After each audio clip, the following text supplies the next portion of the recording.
Phillip Island near Melbourne, bottom of Australia. And one of our drivers has just won the final round of the National Manufacturers Championship, Man Champ for short. There have been 5 races in all. We've won 3. It hasn't been easy. Our car was brand new, fresh off the assembly lines. We had our setbacks, but we kept in there. And here we are, winners.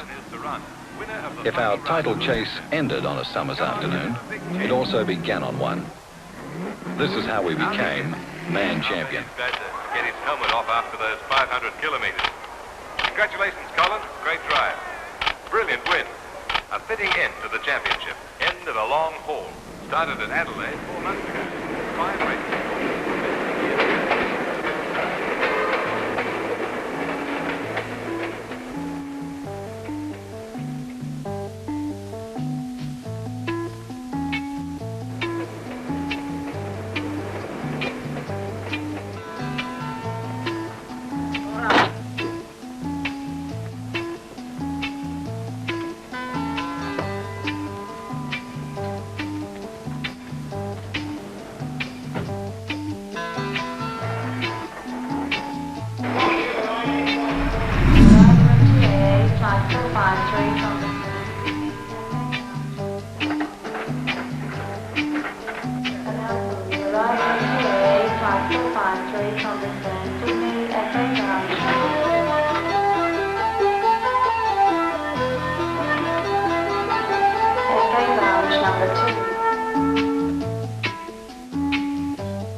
I'm going to go down and change my gear and pick up Bonnie's motor.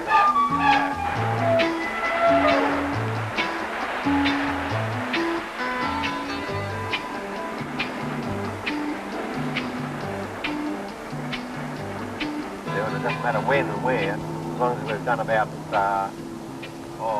As we drove down to Phillip Island for the time trials for the last Man Champ race, we were under a lot of pressure. Sure, we'd won 2 of the 4 rounds run so far for a championship point score lead, but our margin was uncomfortably small. We had to win, if you follow what I mean. It's a pretty big load to carry. On the other hand, the stress and strain of competition brings out the best in the team. It does with us.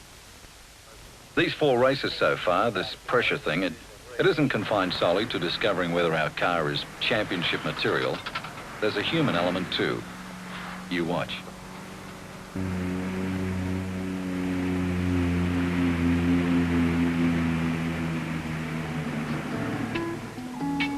remind all entrants in the Man Champ round that scrutineering starts at 9 o'clock.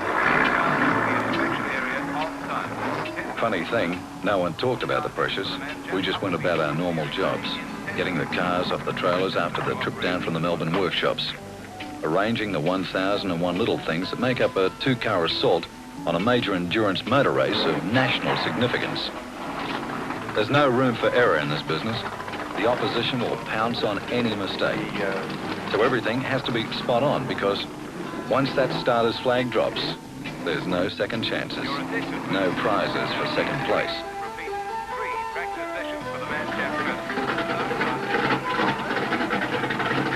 Scrutineers, they call them. Their job is to check out the car, to measure things like wheelbase and track, to ensure all specifications are perfectly met. These guys don't miss much. It's like most things about motorsport, a pretty exacting business. I suppose that's why we're in it, to show that with the minimum amount of modifications allowed, our cars are champions. But we don't kid ourselves. Cars don't become world beaters overnight. It's often a long and involved business. Take our car, a small V8. No one's raced anything like it anywhere in the world. It's been new ground all the way. Harry Firth, our team leader, he was the guy talking in the car. Peter Brock and Colin Bond, you've already met him too. Harry wants the boys to take it easy during the trials. No sense pushing too hard. And in any case, experience at Phillip Island has shown that long-distance races here invariably develop into a real knock 'em down, drag 'em out survival of the fittest. When I think about it, that's what endurance events are supposed to be anyhow.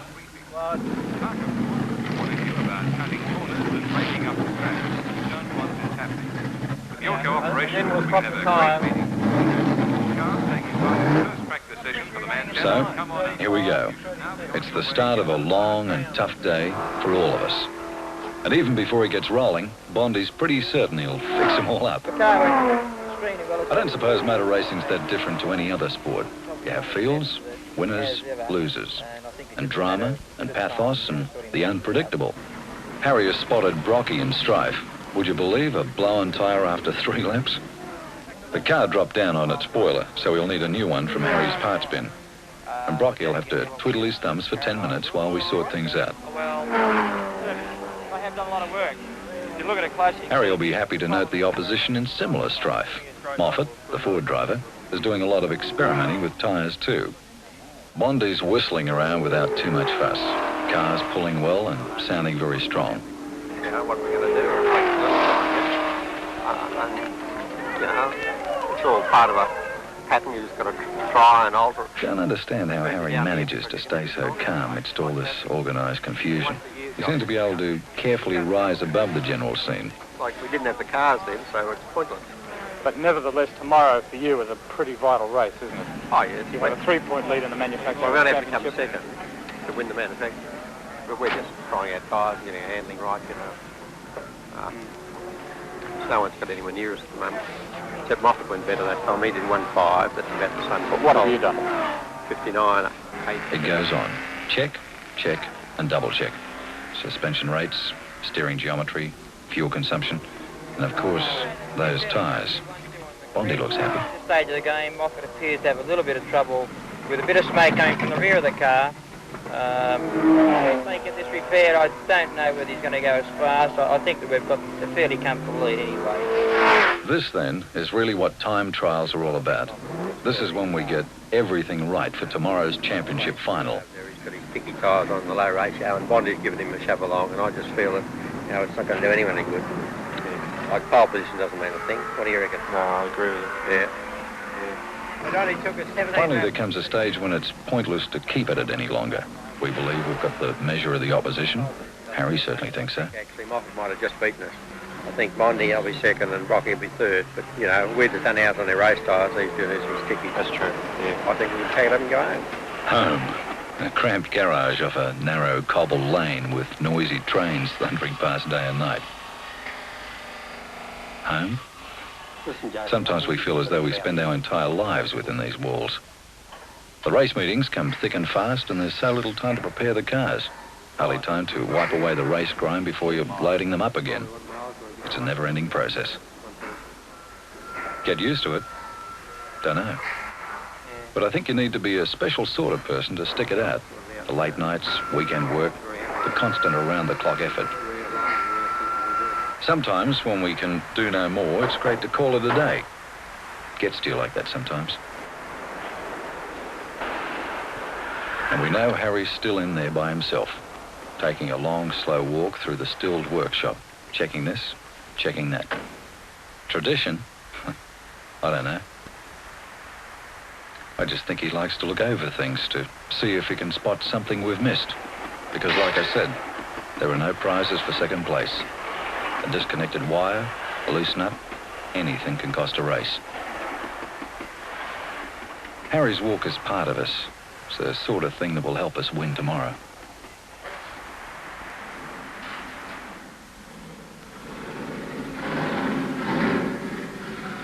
The final round of the man champ, the one you've been waiting for. It'll be underway in just Beautiful day for a motor race. The cars are on. Doesn't Bondy's car look great as it comes up the pit lane to the grid for this final race of the Man Champ Series? Bondy is parking the car in second slot after being credited with a time only a tenth of a second slower than the fastest qualifier, Moffat. Actually, we've only just found out the times. The recording system apparently broke down yesterday, and while we reckon Bondy might have been a whisker quicker than Moffat, the officials say no. Oh well, what the heck. As Harry says, pole doesn't really matter. As long as you're up high in the grid and don't get mixed up with any start line foul-ups. Brocky. Once he got his tyre sorted out yesterday, he posted some quick times, but the officials have still got him down as third fastest. Bit strange. I can't remember when he last wasn't on the front row for a major motor race. And Moffat, first-rate guy, tremendous driver. And Harry talks to the boys. Just simple conversation to ease their minds because although they'll never admit it, they're tense and already driving those 500 kilometres. You see, he who wins here today is man champion. Bondy thinks we can do it. Well, I think it's always a threat, but I feel as though that we should have, the measure of it today, and it'd be a matter of just seeing how fast he's going to run. Moffat. His tyres or ours to go first. Who knows? Usually what happens here, about 30 laps, we usually melt the front tyres. But it sounds like a waiting game. Oh, we think we might be able to go away from it. See what I mean about tenseness? Not nervousness. He's too cool for that. Just a slight impatience. Sir Allan will make him drive it hard when he wants to do. 3-minute border's up, and the memories are flooding back.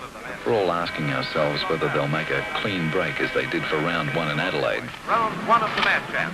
Adelaide International Race. Soon they will be able to do nothing more than drive the race. And Harry wonders whether it could possibly be another Melbourne. Round 2 of the match, champ. Sandown Park, Melbourne. It's a terrific... They're very close now to being alone, and you start to think of other races. Races like Bathurst. It's the big one, and the Toranas are pulling away easily. A whole season is before our eyes. 4th round of the man champ, and it's Colin Bond who sweeps. Flags down, they're on. So we watch them launch in emotion. Bondy grabbing the lead, Brocky and Moffat jostling for second. The three of them clearly out-driving the field. There is nothing quite like the opening laps of a major motor race. We really feel it from the sidelines. Bondy's still leading, not by much. Brocky's right on Moffat's tail.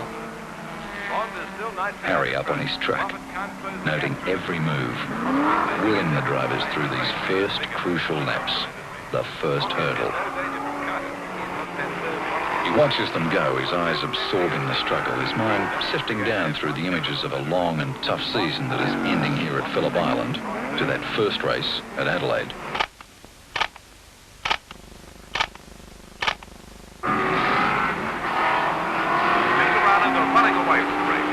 Carter is anywhere near them. Onto the straight. Look at the lead after only 1 lap. It's incredible. It's a fantastic... Adelaide started well enough. We had fastest qualifying times, and when the flag dropped, we started pulling out a good second a lap over the opposition. It looked good. Brocky was the hare. Bondy sat back, biding his time and playing the role of backstop, which is what team tactics are all about. And first time up with a new car, it paid dividends. We were romping away with the race. But, as I said, it's a pretty unpredictable business. In the space of a couple of laps, all hell let loose. No one's going to get near them. All they've got to do is cruise around. Suddenly, it's Bondy in front. Carter 12 seconds behind.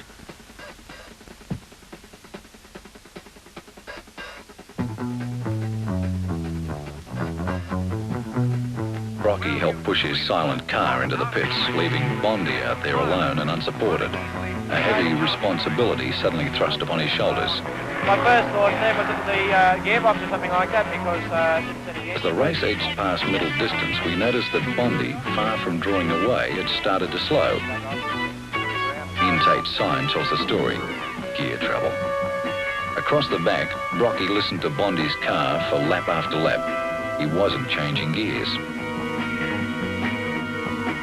Inevitably, Carter caught him up, snapping in his tail, hustling for a pass. With his 1 gear, Bondy couldn't hold him out forever. It was just a matter of time, and we couldn't do a thing to help.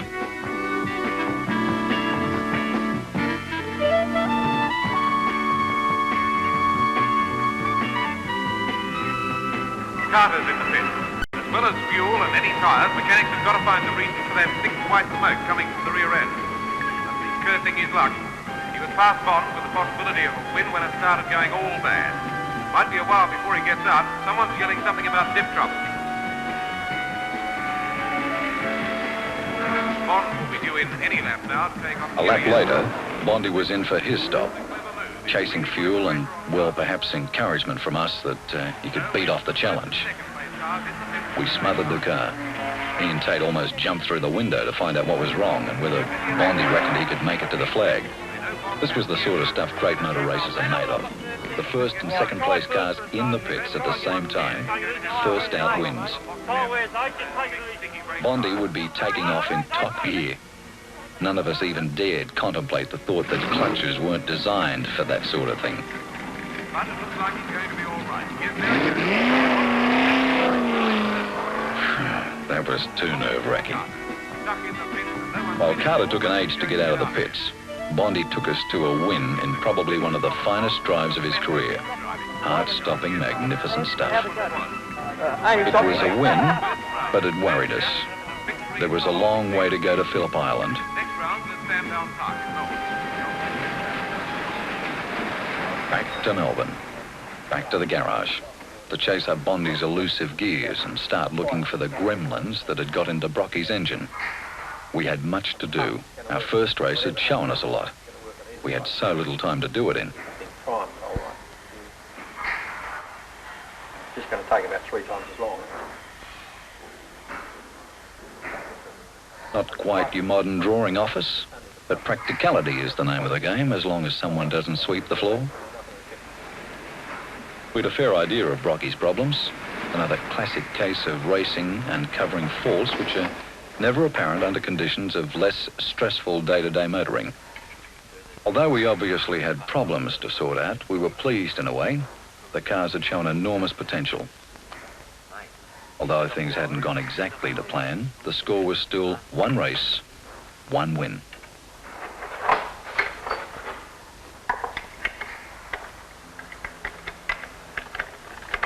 Bondy's gearbox, you know, new car, new parts, cog in the wrong way, as simple as that. Doesn't look too bad, then, does it? Really? No, the rest of the gearbox looks good. It was the first and last time we experienced this sort of trouble. We traced its source. We took steps to stop it recurring. So, 1 down, 4 to go.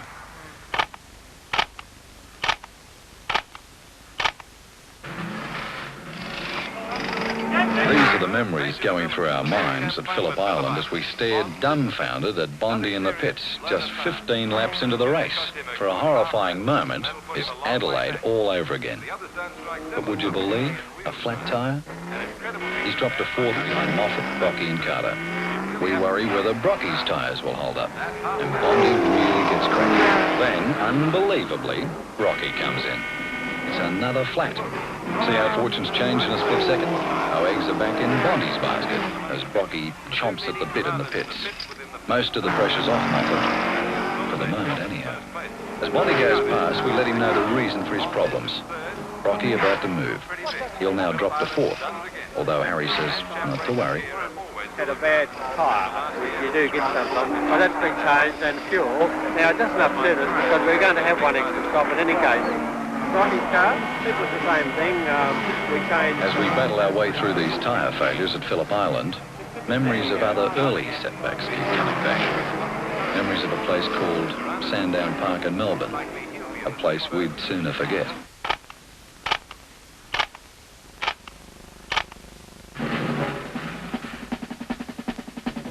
The new oil system, the one we designed on the workshop floor in one heck of a hurry, was overfilled and pressurising into the motor. We knew it would soon clear. Annoying thing was, it cost Bondy the lead. He blew Moffat sky high, through the S's with a magnificent piece of driving, but backed off when he saw the smoke. He didn't know what it was. But it wasn't that bad, really. While Bondy settled into 3rd, Brocky latched onto Moffat's tail. It was some struggle.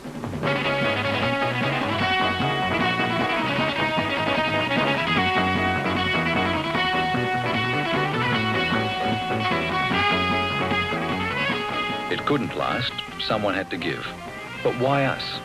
That's what we were thinking as Brocky brought his car in and Moffat scooted away. Brocky sat in the pits wondering whether he could have passed Moffat. It would have been some duel. Those first laps were fantastic. Harry, visibly annoyed by the turn of events. Sandown is our home track. It's the one place where we really enjoy carving up the opposition.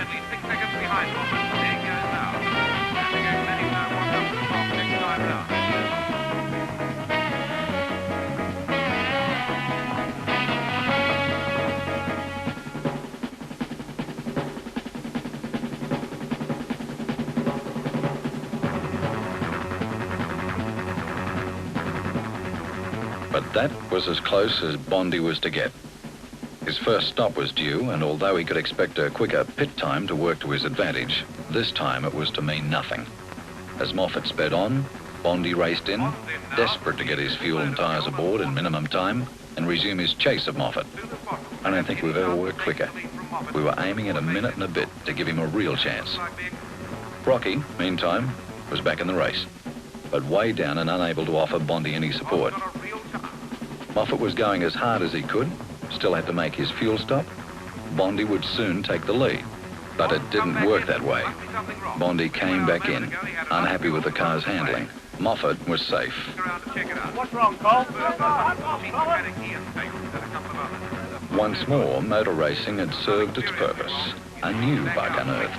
But why, when we looked like taking the lead from Moffat and making it 2 in a row? No sour grapes. Once a race is run, it is simply another experience. We really felt sorry for the boys, especially Bondy, who wasn't too sure what had happened. Go about 6 feet to the right, then I back up once again 6 feet to the left. Well, about 1/3 down, you were picking Moffat, the leader, up at a second lap. Could you have got up with him, do you think? I think so. It was, before the halfway mark. I didn't want to push things too hard. I thought if I just got him in sight before we stopped. But still, there's always a funny thing about Sandown. Whoever wins Sandown never does any good at Bathurst, so maybe a good omen. Real opposition. The battle will obviously resume at Bathurst. 1 kilometre dash around the mountain circuit.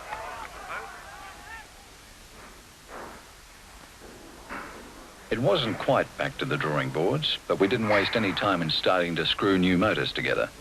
Bondy's handling worries were no problem. Slide rule references and simple adjustments soon cured them for all time. This oil thing, though, was different. Trouble is, no production motor anywhere is designed to withstand the hammering racing dishes out, and we were having strife getting the special auxiliary systems to hold up. Remember, Sandown was only the car's second race. But enough of Sandown. That was behind us.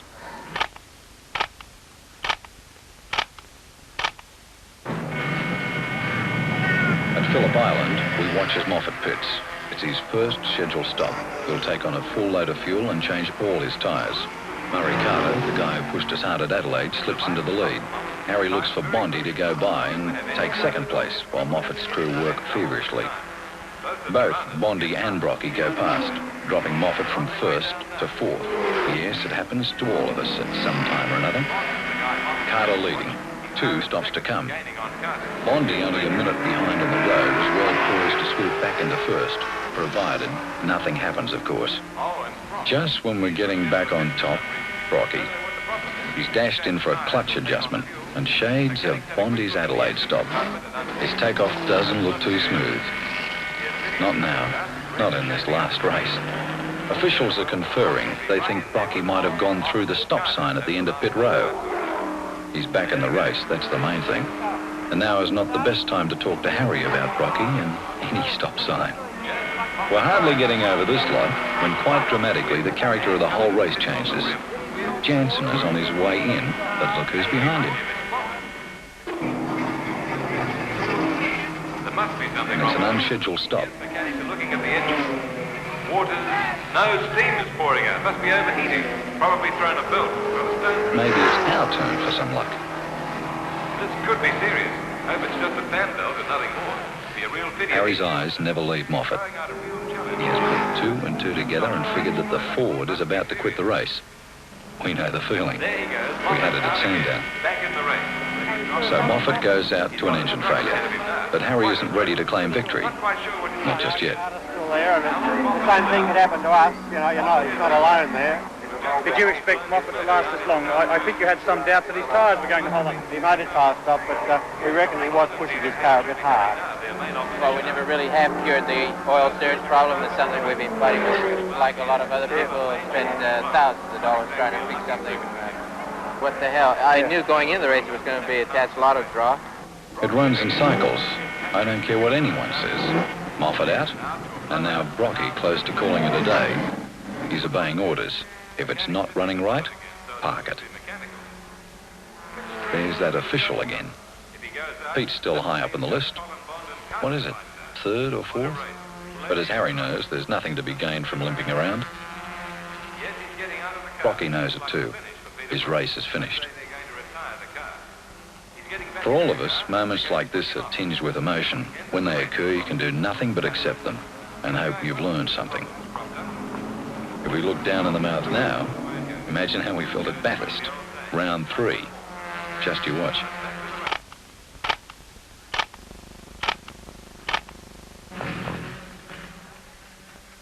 We had no opposition at Bathurst. Moffat, the guy we always watch, was in the pits within a couple of laps. Time trials for him had been a disaster, while for us, everything had gone beautifully. Brocky and Bondi were 1-2 off the start line, and with each lap of this tough mountain circuit, relentlessly drew away from the opposition. No one could get near us. It was a beautiful feeling. The race hardly underway, and look at the lead. Round Hill Corner and up the hill, no one else who mattered was in sight. By half distance of this 1,000-kilometre car buster, we would be several laps ahead of the field. No car had ever dominated Bathurst like it before. We blew them all off. I think something with the electric. How's Alan feeling? Not good because we lose now 2 or 3 laps. Have you any chance at all? Very difficult to say, but I hope we can get up.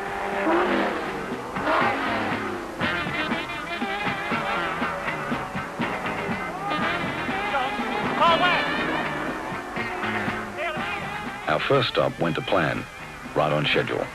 Brocky was in after 30 laps for fuel and tyres. The car was going well. No worries. His lead was commanding, nearly 3/4 of a lap, and the guy in second place was Bondi.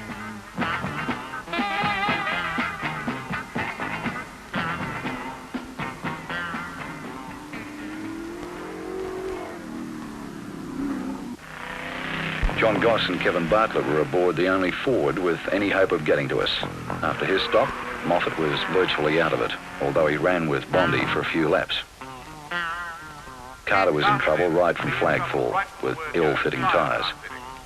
Bondi effortlessly passed Moffat at the top of Conrod, while down below, Carter was in again, the first of many stops. You've got to sympathise with the other guy, I suppose, but not too much. The name of the game, after all, is to win. So Bondi went in for his stop, riding shotgun for Brocky, secure in second, acting as a buffer between his teammate and any threatening moves from the opposition.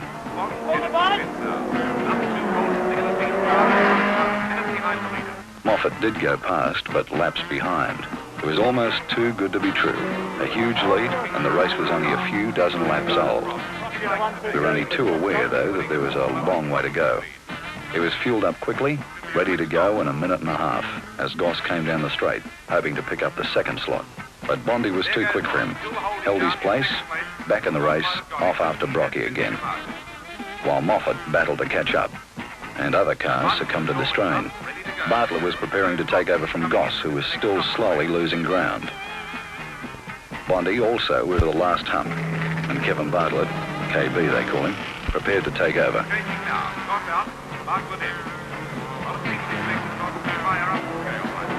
That's one of the features of Bathurst. It's so long, drivers are limited to certain times at the wheel.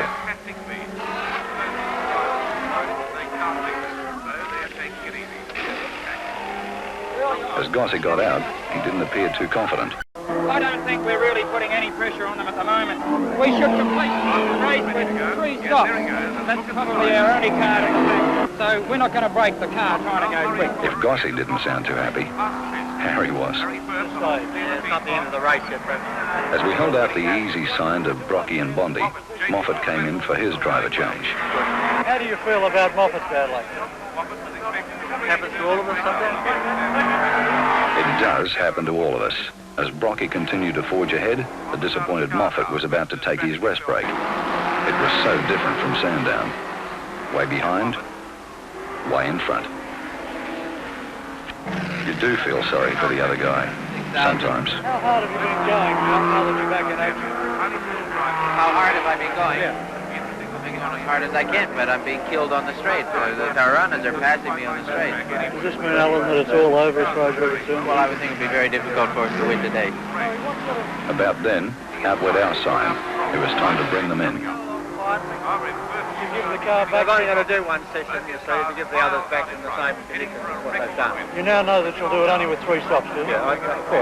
Rocky got in as quick as possible. He didn't want to lose a single second. The only guy who could take first was Bondy. He entered the straight like a scalded cat as Brocky quit his car.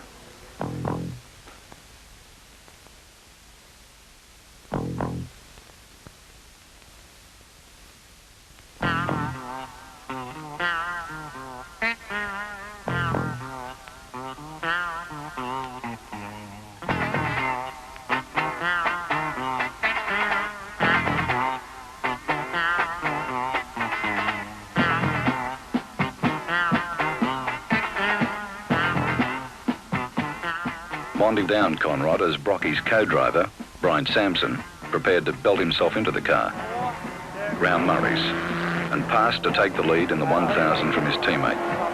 Brocky wasn't too worried. He knew he'd get it back when Bondy made his next stop. Yeah, coast over the hill.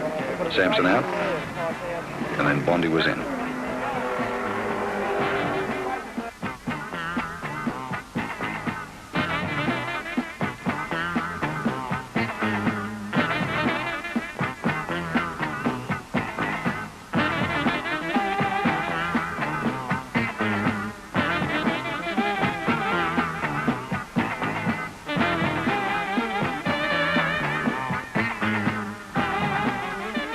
The guy making for the car was Bob Skelton. Both he and Sampson are old hands at this game, ideal partners for Bondy and Brocky. About this time, the track was getting very slippery as light rain started to fall up around the top, and people started having strife. Sampson was having no problem in Brocky's car, back in the lead and still pulling away relentlessly. There goes Gulf, first drive for the Holden Dealer team. Bondy taking his break. We asked him how it felt with someone else driving his car. Well, I've got a lot of faith in him, so I'm not really worried at all. We're a fair bit behind Firth at this stage of the game. The car was leaking a little bit of oil out of the tappet cover and was smoking a bit on the right-handers initially, and we have eased off a bit, but I would have liked to be a little bit more higher gears for the straight. Brocky was also happy with Sampson. He loves the wet. You couldn't say the same for the poor spectators. That Mini again. And Moffat's co-driver, German ace Dieter Glemster, took the Falcon back in again. Skelton, meantime, was having a ball in Bondy's car. He effortlessly took Bartlett under brakes at the end of Conrad. Ouch! The slippery track was starting to catch people out, and Dennis Geary upended his car at Forest Elbow. Would you believe it was the car with which Brocky won this race in 1972? Down in the pits, Glemster looked frustrated and angry at his lack of progress as people went by and mechanics struggled with the car. As Moffat got ready to take over, Sampson kept romping away, and Skillo was holding second easily. With people falling out everywhere, we had 3 laps up on the next place car, still Gossie and KB. And they were taking it easy, remember? They're still a long way behind the Toranas. Bartlett has driven a fine fifth. Might have to get back in later if Goss runs out of time. The rain was really coming down up the top. I told us raining up the top. We can't see the good, but not just come in. Very, very slippery. Oh dear. No brakes and nowhere to go. Didn't change the wet weather. Too dry down here. They can put it up to the top of the mountain. If it gets any harder, that's why I stayed out an extra couple of laps to make sure it didn't get too hard. If it had started to pour, I would have told them to fit the wet. And then it got even more slippery, and all sorts of things started to happen across the top. I don't believe it. Oh, and have a look at this one. Kerthump. The continuing story. Here comes someone. Look out. Gossie with a flat, and we began to wonder whether we might find ourselves in similar trouble. Out there, and I think we'll leave him stay out this stage of the game because it's not raining hard enough. Warren bring him in to change. Maybe in this fraction of a second, maybe this is where our luck went sour. Maybe that bump shook something loose. This whole thing is full of maybes.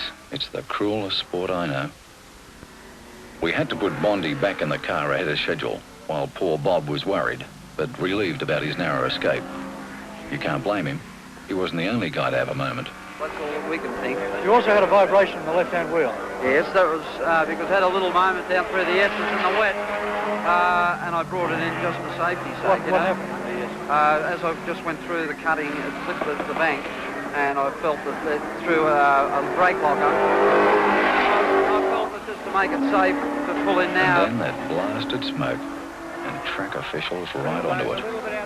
And Harry, he wouldn't admit anything was wrong if all the wheels fell off. You blokes got to worry and not me. It was a crucial moment. Speed undiminished.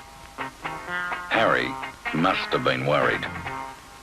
As he came round again, the tension in the pit was electric. The officials looked again, and although no one knew for sure what was wrong, it was decision time. They were going to pull him in. Poor Bondy. You got to feel sorry for him. This was the moment every team manager dreads. One of his cars miles out in front in a winning position and being called in. Wonder what was causing the smoke. Wonder whether the brush with the bank and the S's had anything to do with it. The car was going perfectly up until then. Of course, it might have been a minor problem, and Bondy could have been out again within a couple of laps, but then again, maybe not. Look at the disappointment on Harry's face. All of us were the same. And Moffat dropped his bundle. No gears. Even that didn't cheer us up. A pounding in those last 40 laps, and the clutch finally started to slip. I pulled up along the pit lane here. I couldn't select any gears. I thought I'd have a go at it without gears. So we put out the in sign. Bring him in. I feel I should congratulate the team that is going to take the checkered flag. It wouldn't be Bondy. In he came for probably the most crucial pit stop of his racing career. If the officials cleared the car, he would lose little time. But if the trouble was more serious, he could kiss his second spot goodbye. Harry, understandably uptight. If things looked bad, worse was to come. When it happened, it staggered us. Couldn't believe our eyes. Brocky as well. 1 minute leading the race by a mile, the next in the pits with Bondy. Right then, right at that moment, I don't think our stocks could have been lower. What we would have given for that new motor. We got Bondy out again, a long way behind. As for Brocky, his race was run. From first to absolutely nowhere, all in the space of a solitary lap. What was that about a cruel sport? We pushed him down pit lane toward the dead car park. He was too upset to get out. I don't blame him. With rain falling everywhere, the race went on. Bondy kept at it, headed for fourth. Gossie and Kevin Bartlett won the 1,000. Only possible threat to them were Wayne Negus and Bob Forbes. Were Gossie and KB lucky winners? Who knows? I've just about given up trying to figure things out. From first to nowhere. You wouldn't read about it.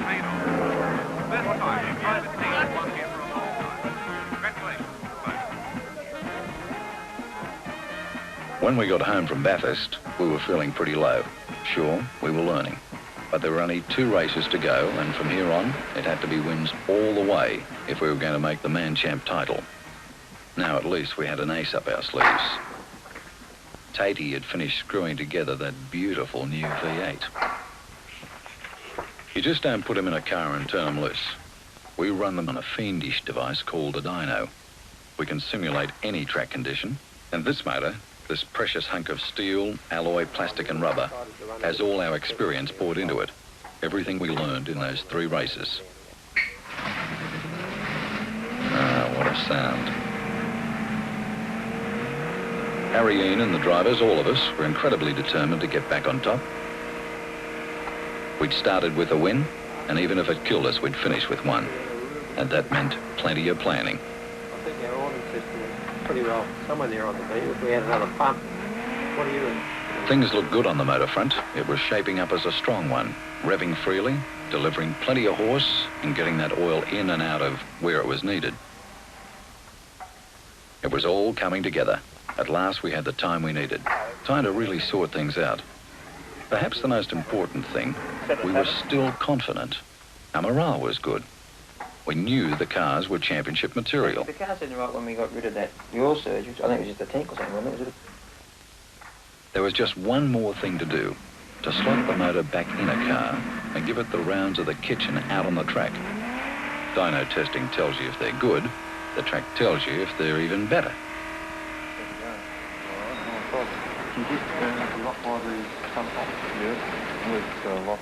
Know what they're doing? Double checking sump bolts. That's what happened to Bondy at Bathurst. 2 lousy 20-cent bolts dropped out, letting oil leak onto the exhaust system. Nothing wrong with the car, just a lot of smoke. Beautiful. How can a motor look beautiful, you ask? Well, I don't know. Just look at it. It looks as though it's doing 200 kph at the end of a hook. You're saying before we can overcome that system anyway. I think so. By just improving it a bit. In it goes to complete the package. And you know, that feeling's on the way back. That tenseness. Tuesday, like down the races on the weekend. I think the system should be okay. This will go on for a couple of hours. Around and around until the nerve ends are sticking out. And when we're finally happy, we'll give it away. Because we'll know it's right. Oops. Better look at those brakes. Ever been to a test session? It drives you mad. None of the excitement of a race meeting, just endless circuits of a lonely, empty track. Usually early morning when it's freezing cold and someone's forgotten to bring the coffee. Oh, they reckon about 40 stops. But we'll just keep looking at them. Yeah, about 40 stops and have a look. Sounds great, doesn't it?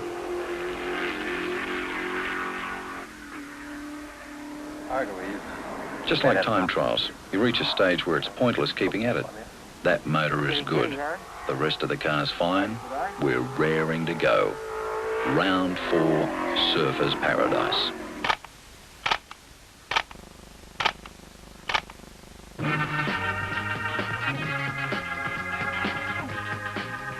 When the flag dropped, you can imagine how we felt. We had to win this one to have any chance at all of taking out the man champ title at Phillip Island. So we watched Bondy jump into the lead and begin to pull out a big gap. It was a 250-kilometre race. We rode every single one with him.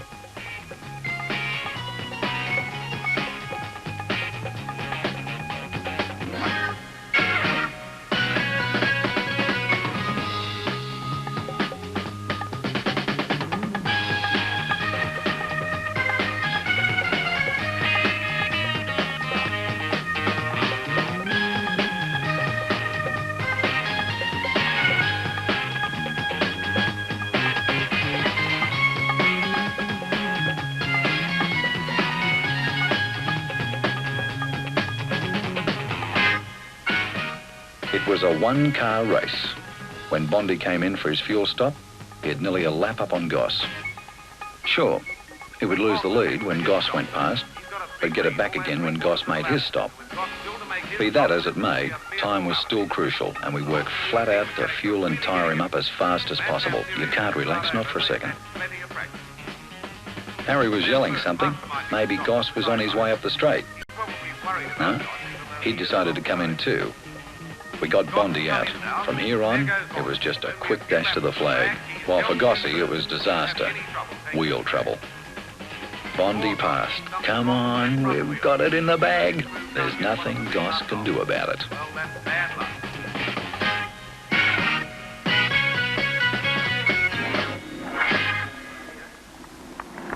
And all the way win. That's the way we like 'em. Bondy's been one of Australia's most successful touring car drivers for half a decade now. Today's win is just one more on a long list. Maybe just a little more special than most. They've now taken the lead in the man champ series. Colin? Oh, thanks very much, mate. Good ride all the way? Yes, actually the thing went very well, and as you say, we went to plans, and we decided to go out and sort of run. Today's result means we take our Torana into the final round of the man champ at Phillip Island with a 3-point lead. To win, we need only come second. The others have to win.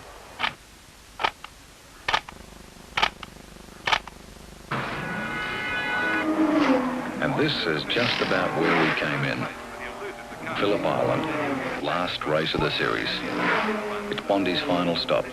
The checkered flag is only a short distance away.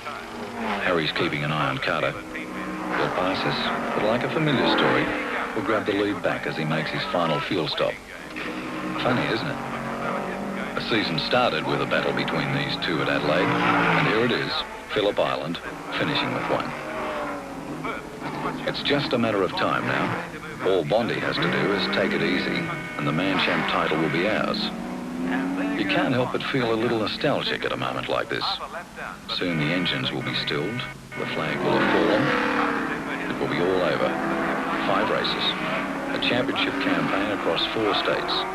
Yes, and as the end nears, our minds are full of memories. Here comes Bond for first spot.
Victory for Bondi will soon be only a solitary circuit away.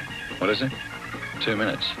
If that 10-lap countdown looked long, a final lap, with our last win still fresh in our minds, can be even longer. Here he comes. Just 1 lap to victory.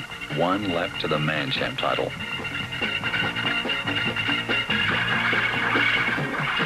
There's the guy with the checkered flag.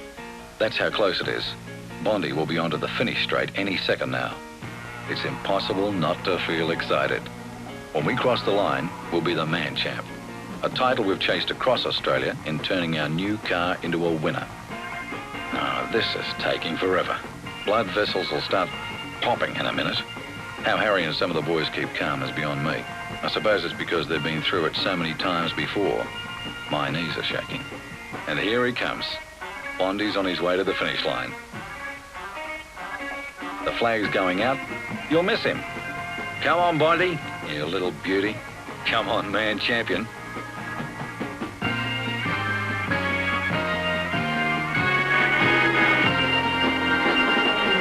And he's done it.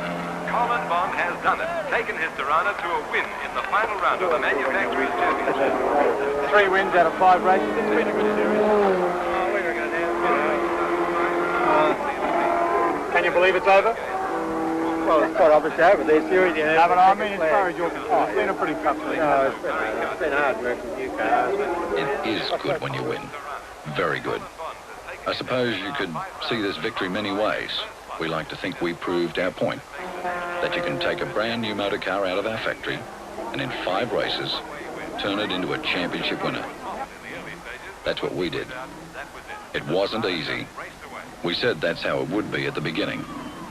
It's a source of some satisfaction to us that it takes the mechanical torture that only racing can create to unearth any blemishes we might have. That's why, right now, we're up on the victory stand.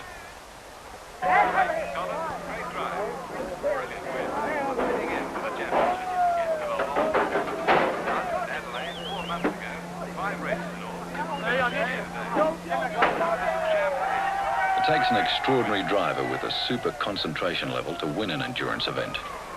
Bondi is just that. It also takes an extraordinary car. I think we can say that. Because today, we've delivered the goods. I don't suppose there's much more to add, except congratulations, man champion. See you around.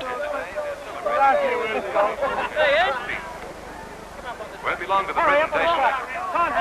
Great drive by Colin Bond today. He also turned in a tremendous performance in all the other races, but I'd say this season will probably go down as one of his best. Tremendous skill and very good under pressure. Here's the other Recovered from an early pit stop and then shrugged off a strong attack from Carter. Colin! Been a good year for Torana too, the other half of the partnership. Robust little motor car. Anything that survives the grind of motorsport has to be good. Some accomplishment winning the man champ.